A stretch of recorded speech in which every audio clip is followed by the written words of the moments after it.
Mon voisin n'est pas celui que je croyais. J'ai toujours pensé que mon voisin de palier, Monsieur Morel, était l'homme le plus ennuyeux de la terre. Un comptable à la retraite, toujours en gilet gris, qui ne sort que pour acheter son pain à 8h05 précise. Mais hier soir, mon wifi a coupé, et ma vie est devenue un film d'espionnage.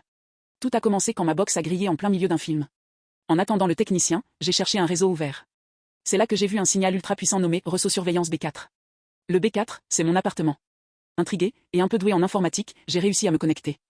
Je pensais tomber sur le réseau d'une agence de sécurité, mais je suis tombé sur un dossier partagé. À l'intérieur, il n'y avait que des fichiers Excel.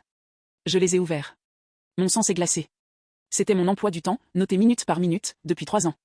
18h12, rentre avec des sacs de courses, 22h04, éteint la lumière du salon, 7h30, oublie ses clés sur la porte. Monsieur Morel ne comptait pas des chiffres toute la journée, il comptait mes faits et gestes. J'ai paniqué. J'allais appeler la police quand j'ai vu un dernier fichier nommé Urgence. Je l'ai ouvert. Ce n'était pas un rapport de harceleur. C'était une liste de noms et de numéros, mon médecin traitant, ma mère, mon ex, et même l'adresse de mon travail. En bas de la page, il y avait cette note manuscrite numérisée, depuis que sa petite fille est partie, elle est seule. Si elle ne sort pas avant 9h, appelez les secours. Je lui ai promis de veiller sur elle sans l'effrayer. Mon voisin n'était pas un espion, c'était un ange gardien un peu trop zélé que mes parents avaient engagé en secret quand j'ai emménagé seul. Ce matin, je l'ai croisé dans l'escalier. Il m'a dit, vous avez l'air fatigué aujourd'hui, couchez-vous tôt. Je n'ai même pas réussi à être en colère.